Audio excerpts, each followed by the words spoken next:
George Honeycutt. The Godfather. Hey everybody, welcome. TGD today, it's Pro Golf Talk Live with George and Al. HR3's taking a sabbatical today to attend Leanne's graduation from College of Charleston. So very nice. We very miss nice. HR3. Definitely want to send a congratulations out to Miss Leanne. You got it? No doubt about it. And it's a good thing she took after Miss Heather.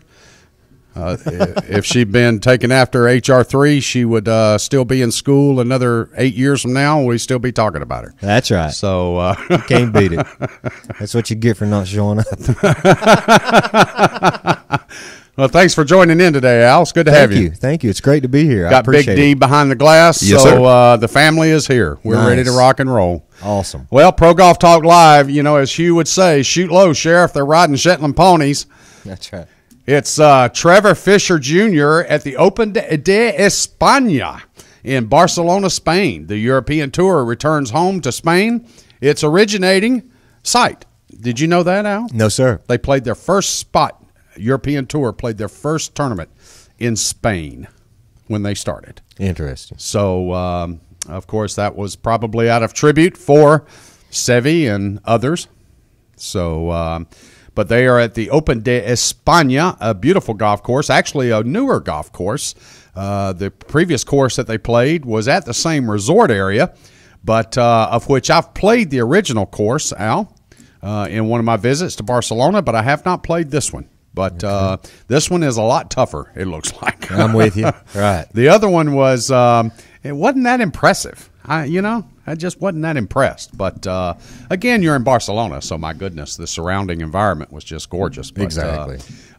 Trevor Fisher shoots 7 under par 65 first round, and following close behind him at 6 under is Eduardo de la Riva. De la Riva. Yep. How about that? Eduardo. And one young guy that just impressing the heck out of me, Al, is Tommy Fleetwood. Yeah, Tommy Fleetwood. He's tied for second right now. 6 under par, but Tommy Fleetwood he's about 6 foot tall. He weighs about 93 pounds. He was born in 1991. Has no spine. And this kid just pounds. When they have the microphones behind them, you know how they do? They follow them with the fur-covered microphones. Oh, yeah. The ball sounds differently coming off of Tommy's forged heads. He's right. It sounds different. You get that reverberating, acoustically enhanced. It's almost like they put a synthesizer on the ball. You get that where everybody else is just but with his, you actually hear the shockwave being sent off from the ball as it leaves the face. You hear the acoustic shockwave leaving. Yeah, that's pretty wild. impressive. And he was throwing darts today, but obviously not as good as Fisher was, Trevor Fisher. Several others at 5 under par, then 4. And I've got to scroll down because Sergio went back to his homeland to participate in this. So right after leaving, of course, the TPC Sawgrass Jacksonville, he flew back over to Spain to participate in the event, and I'm scrolling down through the scores right now to try to find out where Sergio is, and trust me, I am almost at the bottom, and I haven't come up with his Just a couple more stats, just kind of interesting on Tommy. His world ranking is 54th, but he's had only one win. He's got on the European Tour, he's had one win. Yeah. So just kind of interesting. And right now he qualifies at 54th. He qualifies, of course, for the British, which is top 60 and others. And then he moves just a couple more spots on the World Golf Rankings, and he'll qualify for the U.S. Open. Yep. Which is top 50. Yeah, he's long off the tee. He's averaging 297. That's pretty good. Driving accuracy 61.3. Average putts 31.5. So very interesting. Aggressive kid. He did. Yep. I found Sergio. We have the Sergio sighting. He is through 15 holes at +3. Where's Sergio? So he's where in the world is Sergio? You know, +3 through 15, so that makes him only 9 shots out of the lead.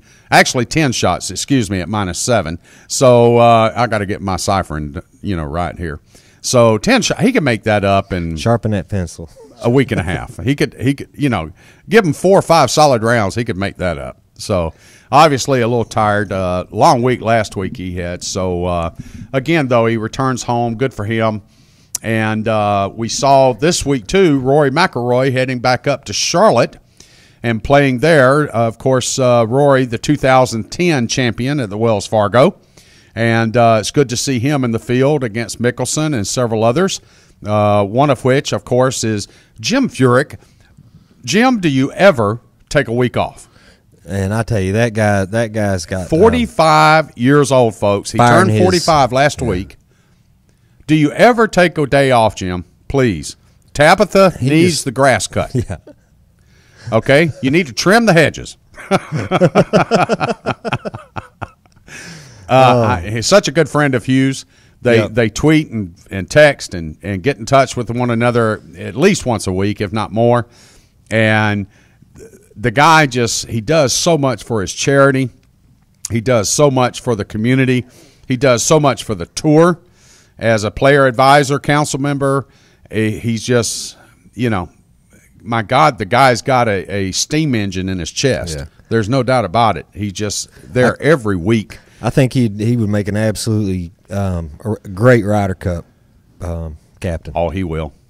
That's in the mix, no doubt about it. Definitely. We'll catch everybody up on Wells Fargo. Again, they are playing in Charlotte at the Wells Fargo Championship, of course, at Quail Hollow, which is one of the, quote unquote, as previously mentioned, one of the favorite not only tournaments for the PGA Tour participants, players, but also too for the event itself and the hospitality that they put on there at Quail Hollow. Let's jump real quick. We mentioned the other day this Champions Tour is in Birmingham, Alabama, and they are playing at one of my favorite tracks, one I've played several times, had the opportunity to play several times, and that's Shoal Creek, and an absolutely gorgeous golf course that is all assuming in the fact that it just kind of lays out there in front of you. Okay. But that is one place that will bite you on the backside in a heartbeat. I mean, it gets nasty quick. And you're sitting there going, how did I make double on this hole? You turn around and look back at the tee box and go, all I had to do was hit it here and hit it here and hit it here. And I didn't do that. Yep. Why not? Yep. So, but what makes Shoal Creek just so spectacular is the grasses that they have on the fairways, the rough areas, the little nuances of the design of the different fairways, fairway bunker placements, and the undulated greens. Right. Some of them are extremely small. Okay. Some of them are medium-sized. But if you're on the wrong side of the hole, much like Augusta, then you can find yourself with a 20-foot putt that you're doing everything you can not to four-putt. Right. From 20 feet. Oh, yeah. So it's just that type of golf course. And it's set down in the valley between mountains basically surrounding you. It is absolutely gorgeous. It's about 25 miles outside of Birmingham, back on I-20 toward Atlanta. Okay. So that's your stomping ground. But then, yes, sir. But then again, too, you got to know where it is and want to go out there to play it. Right. Because otherwise, if somebody tries to give you directions to Shoal Creek, you will get lost. There's no doubt about it. Yep. That's why I love GPSs. I mean, hey, it's so funny. People will come in all the time. You got a GPS? Heck yeah, man. I'm a high-tech redneck. Wow. What can I tell you? Well, most phones have got them on them now. And still. You got a phone? And people still stop and ask for directions. You know what I mean?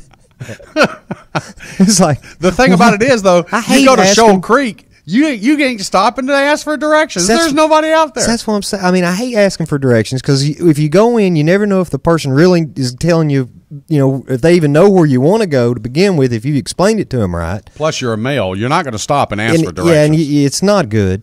Yeah. So I am a GPS. I think everybody should have one. Okay. So anyway, there's my GPS rant. Yeah, well. Okay. Yeah, no kidding. Wow. I'm glad you feel strong about something. Yeah. All right, Kevin Sutherland at Shoal Creek is 3 under par through 8. Jeff Maggart's 3 under through 6. Steve Pate's 2 under through 10. Tom Pertzer, Peter Senior, and John Cook. Here's John Cook again having a good year. They are all at 2 under par, along with Olin Brown, David Frost, and Mike Reed. Tom Byron's at 1 under par. He actually was at 3 under at one point in time. He has fallen back. Again, when you get going over the last 5 holes, basically from 13 on at Shoal Creek, is you thought the golf course was playing somewhat difficult before, but you haven't seen it yet. Right. Some of the strongest par 4s and par 3s that you will ever lay your eyes on are over those last 5 holes. So, again, we look forward to bringing you a follow-up recap summary, of course, from the Regions Tradition Tournament at Shoal Creek. And, of course, that's the Regions Tradition being held just outside of Birmingham this week, the Regions Tradition Classic. The ladies are up at one of our favorite spots. Of course, Hugh and I talked about this on Monday. They are at Kings Mill Championship presented by JTBC in Williamsburg, Virginia. And, of course, that is always a welcomed event on the LPGA Tour, one of their favorite spots. And right now, Joanna Clatton is 5 under par through 15. Pat Hurst is 4 under through 13. There's a name that we haven't talked about in quite some time, Al. Exactly. Morgan Pressel's at 3 under par through 11. Allison Lee is 2 under through 12. Si Young Kim is at 2 under through 12. Your Cindy Fang is 3 under through 15. She's from China. Austin Ernst is 3 under through 13. Morgan Pressel, as I mentioned. Sarah Jane Smith at 2 under. So the scoring, Joanna has just kind of jumped out there and set the bar, although she has made it pretty much through her round. She's through 16 holes now. We are to see several of the named, marquee name players go off later in the day, of course, at Kings Mill. And again, tomorrow, those afternoon rounds will tee off in the morning. One round that has occurred today, through 11 holes, Michelle Wee is 5 over par. Michelle Wee. Okay, Michelle, time to cut out the crouch putting stance and find something else. That's okay, right. It ain't working, girl. So, although she does win the Open, it hasn't been much showing since then. So, something's not getting on for Michelle right now, and she needs to change. Carlotta Saganda, who has actually been playing pretty well for 2015, she's at +9 through 12. Yep. And that's not too good for her. She has been playing pretty well, as I mentioned, over specifically the last couple of weeks, including the major championship that we saw, of course, being the Dinah Shore. We mentioned the European Tour. We've mentioned the Champions, the LPGA, and now let's jump back up to the Wells Fargo. And again, Webb Simpson is basically in his backyard. This is his home course. And Webb Simpson is at 5 under par. Excuse me, he was at 5. He's now back at 3 under par through 8 holes. And so let's catch everybody up on the leaderboard. I'm bringing it up here. He's still at 5 under par. Excuse me. He is 5 under par through 14. Robert Strebb's at 5 under par through 14. Brendan Steele, 4 under through 11. Kevin Streelman, 3 under through 13. KJ Choi. Oh, there's Heather's boy. She's right. Excited. That's right. Heather, if you're listening in, do a whoop-whoop. Okay? KJ's in the hunt. Of course, we probably won't see him on Sunday, but that's another story. Now, here's an individual that I kind of put on my pick list for the weekend, and he's 3 under through 14 holes, and that's J.B. Holmes. Yes. I really saw J.B. doing well here at Quail Hollow. I mean, this is not his backyard, but this is his type of golf course. A little bit more forgiving fairways. They've kind of softened up the greens a little bit, but Quail just kind of fits in his eye, if you know what I mean, with that little left to right bomber that he does. Bill Lund is at 3 under par, along with Chunk and Dunk, Hunter Mahan. Adam Hadwin is at 3 under. Brandon Steele is at 3 under, as we mentioned. John Huh is at 2. And there's a whole host with John Huh at 2 under par. Let's look and see who's handling or not handling the golf course well. I always enjoy reporting on those big numbers. Kind of makes us amateurs feel a little bit better about ourselves. S.J. Park is 6 over par through 17 holes. Jason Kokrak is 5 over par through 11 holes. Luke Guthrie is 5 over through 11. Robert Gargas is 5 over through 17. Wee Kim is 4 over through 9, and we could go on down the list. So, again, one name that's kind of on the high end, Al, that kind of surprises me, Brandon DeYoung is 3 over par through 10. So I kind of thought Brandon would have a good week. He's kind of like JB in the same aspect of how they attack a golf course and their ball flight and things of that sort. Right. I kind of expected Brandon to play better than this, and I actually forecasted in a pick that Brandon would play better than this. But obviously, the Godfather was wrong. So that'll happen every now and then. Happens every week. That's the problem. So my picking here of late is not up to Professor Weldon's standards. Right. Yeah. By the way, we need to do a shout out to Gene. He did have a little bout and had to visit the hospital a couple weeks ago. We hope he's feeling better. And we need an update from you there, Uncle Gene. So give us a shout out. Let us know you're doing fine and all. And of course, you can catch Gene and the rest of the boys, Jeff Deal and Jimmy Biggs and Brian Steffen and all that every Tuesday evening here on the Golf Director, of course, on Fantasy Golf Talk. Nice. So, very nice. Tune in. Yeah. It's a great show. Yeah, I don't listen to them because they're fantasy. I mean, right. There's no fact. It's all fantasy. That's right. You know, I don't need them to help me with my, my dream pattern or whatever. That's you know what I mean? Yep.